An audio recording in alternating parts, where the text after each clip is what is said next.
কাল সোমবার যেমন রোদ ঝলমলে ছিল, আজ মঙ্গলবার কিন্তু ততটা রোদ ঝলমলে নেই। আজকে একটু রোদটা কম, তাই জন্য আরাম লাগছে, বেশ ভালোই লাগছে। এই আমি 12টার সময় সেলাই টেলাই সেরে এসে তাড়াহুড়ো করে রান্না বসাচ্ছি। প্রথমে আগে গরম উনুনে ডিমটা সিদ্ধ করতে দিয়ে দিলাম। আজকে হাঁসের ডিম রান্না করব। অন্য দিন তো আমি টমেটো ছাড়া ডিমের ঝোল করেছি, আজকে আমি টমেটো দিয়েই হাঁস ডিমের ঝোল করব। তাই জন্য আমি তাড়াতাড়ি করে কুটনো কোটা বাটনা বাটা সব একা হাতেই করে নিলাম।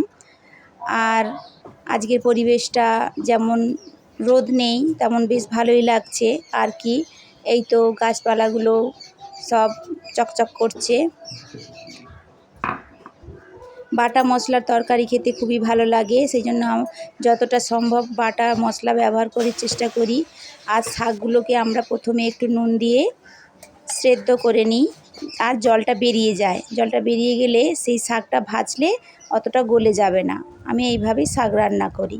প্রতিদিন একটা করে শাকের পদ আমাদের থাকে, শাক ভাজা, পটল ভাজা আর হাঁস ডিমের ঝোল পাতলা করে। এই 3টি রান্না আজ আমি করছি।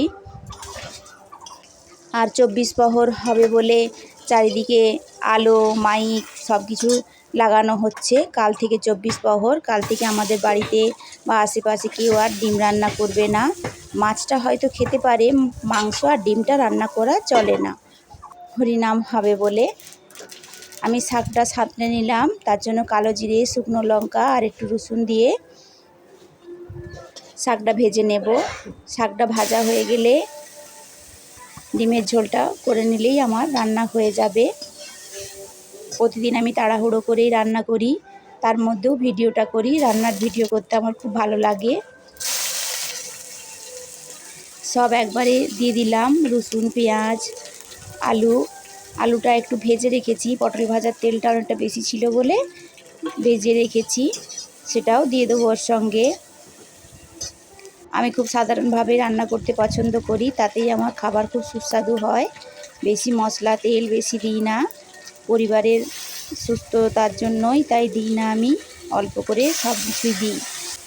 আর টমেটোটা গোটাই দিয়ে দিই, এটা আমার মায়ের কাছে শিখেছিলাম। টমেটোটা কষতে থাকবো, তাহলেই আমার টমেটোটা ভেতরে সেদ্ধ হয়ে যাবে। তরকারি হয়ে গেলে ওটাকে একটু খুন্তি দিয়ে নাড়ি দিলেই ওটা কেটে যাবে, তখন তরকারির রঙটা বা কালারটা খুব সুন্দর আসবে।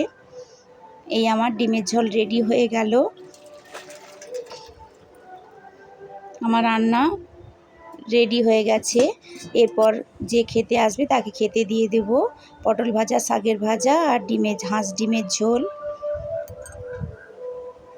আমি উনুনের আর কি, সবাই ভালো থাকবেন, সুস্থ থাকবেন। এখানে ব্লগটি শেষ করছি।